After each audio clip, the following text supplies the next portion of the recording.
Сәлем достар, менің каналыма қош келдіңіздер. Мен бүгін сіздерге нағашыда үйрететін боламын. Ол үшін бізге керекті ингредиенттер ол дрож,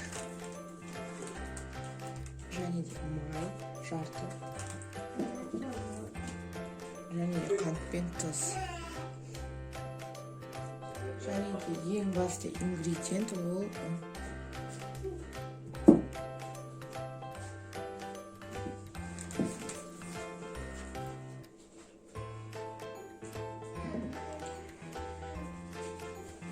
ең бірінші біз қант пен тұзымызды жылы суға қоса аламыз. Яғни мен жылы су дайындап алдым, соған қосатын боламыз.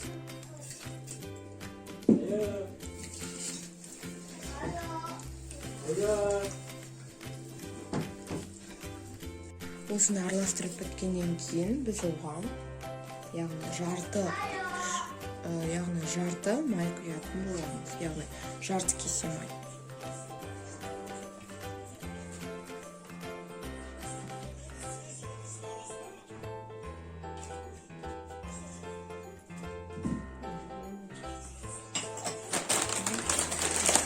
Араластыратын боламыз.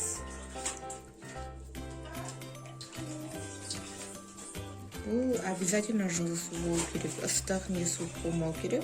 Егер суық болса ол ашымай қалады, ал ыстық болса біздің ұнымыз іріп кетуі мүмкін. Енді біз өзіміздің дрожжымызды қосатын боламыз.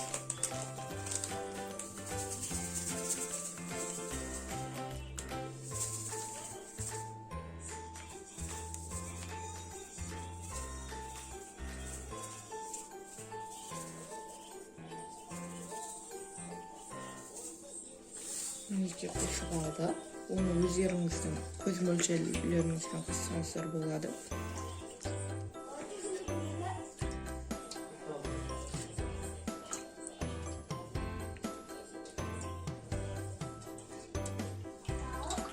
Және де бұны жақсылап араластырып аламыз. Содан кейін өзіміздің басты ингредиентімізді қосамыз.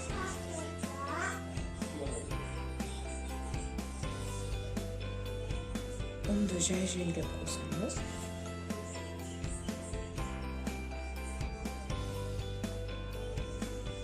Және де осы ұнда кейбіреуінде іртік пайда болады. Ол неден десеңіздер, олар бұлай көп араластырмайды, және де оны бұлай не істемейді. Оны ұстап үгітпейді. Сондықтан ол іртік болып қалады. Қазір басында іртік болады, одан кейін барып, өздеріңіз солай бұлай қолдарыңызбен істесеңіздер, ол жойылып кетеді.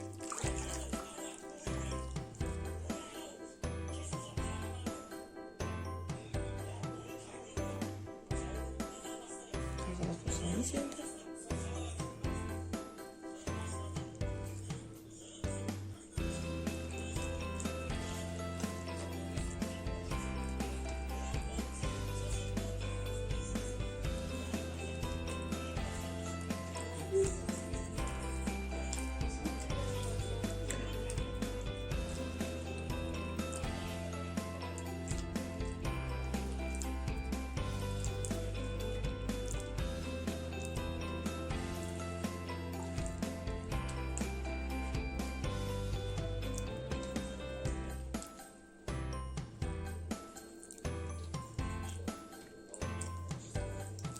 Мінекей іртіктер кетіп жатыр. Бағана толып тұрған, енді кетіп жатыр. Тағы да қосатын боламыз.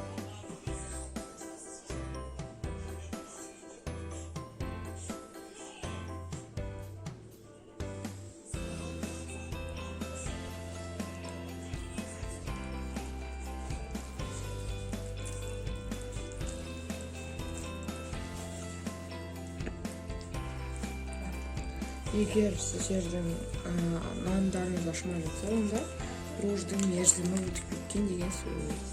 Сондықтан ол ашымауы мүмкін. Сондықтан барлығын мерзіміне қарап алыңыздар. Мінекей бұл қамырға кішкене айналып жатыр.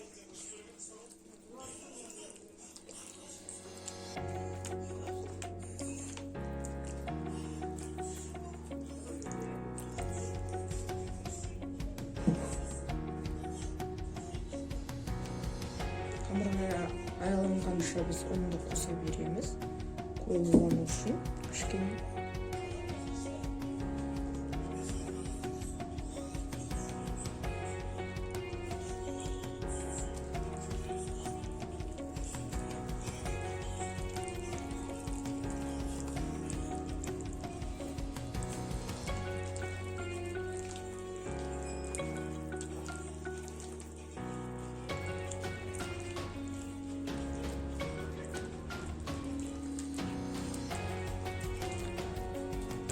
Және осындай кезде қолдарыңызды жұмып, осыны қатты қысасыздар.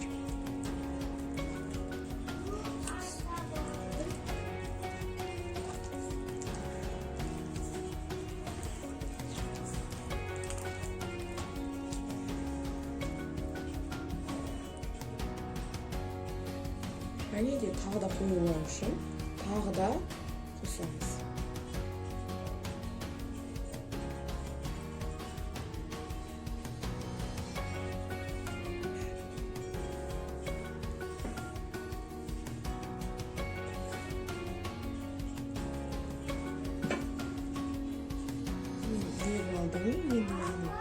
Қолымызды майлаймыз. Қолға жабыстыру үшін. Бұдан қазір пиццада істеуге болады негізі. Қолымды майлап жатырмын. Енді оны бұлай шеттерін естіп жабыстырамын.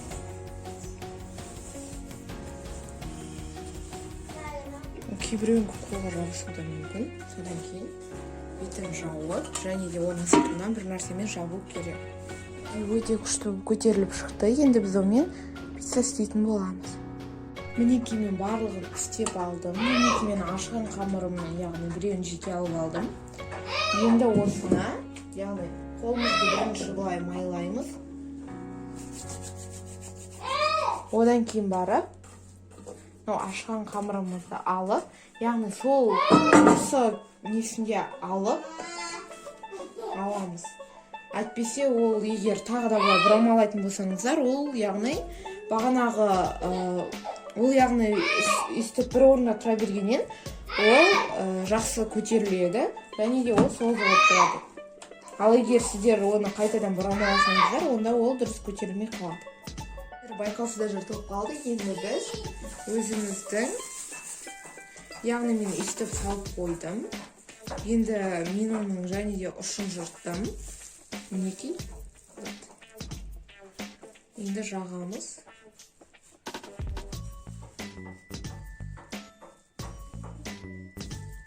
Және де қайтадан бұлай ойып қоямыз.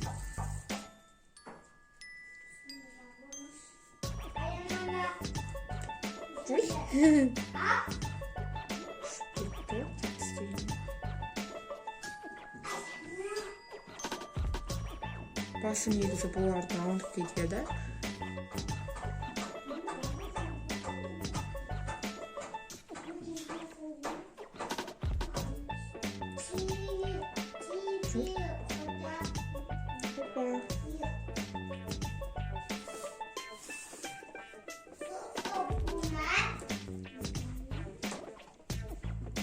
Енді біз оған ең алдымен сырды қосып аламыз, яғни ірімшік.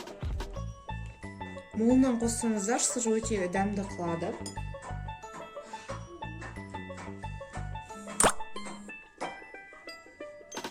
Одан кейін барып біз өзіміздің колбасамызды, яғни шұжығымызды қосамыз. Сіздер өздеріңіз білесіздер, қалай турағыларыңыз келеді.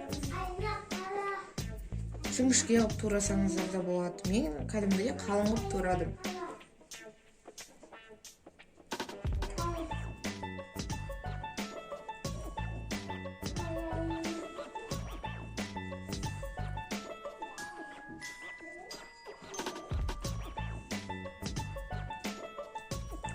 Көп салып жатырмын, өйткені көп салғанда дәмді болады.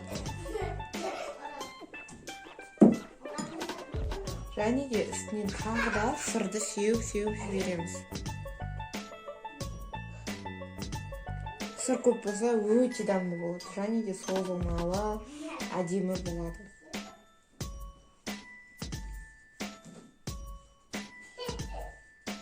Мінекей істеп біттім. Сіздер ашыған қамырмен істесеңіздер болады. Негізі сіздер әр ютубтан, яғни әр ютубтан пиццаны істеу жолын емес, өздеріңіздің аналарыңыздан нанды қалай ашыту керегін сұрап, және де сол арқылы істей беріңіздер, өте дәмді шығады. Олай болса, кеттік, бұны пешке саламыз. Мінекей, мен оны қазір ғана алып шықтым. Мені өте ыстық, және де мұнау сырлар еріп тұр. Және де бұл өте күшті рецепт. Егер сіздер пиццаның рецебін білмей жатсаңыздар, онда мамаларыңыздан ашытқан қамырдың рецебін сұрап, осындай пицца жасауларыңызға кеңес беремін. Өте дәмді шығады, және де жұмсақ болады. Егер менің осы рецептім ұнайтын болса, онда лайк басып, және де комментария жазып подписаться етіңіздер. Мен тағы да негізі бауырсақ жасаған болатынмын. Ашыған қамырда сіздерге көрсетейін. Мінекей, бауырсақ. Бауырсақ ол өте дәмді және жұмсақ болды. Мен және де оны жаңа пісірген болатынмын, бірақ ол кішкене суып қалыпты. Өте жұмсақ болған, жасауға бұны да кеңес беремін. Егер менің видеоларым ұнайтын болса, онда маған подписаться етіп, лайк басып, мені қуантыңыздар, мен де сіздерді қуантатын боламын. Сау болыңыздар.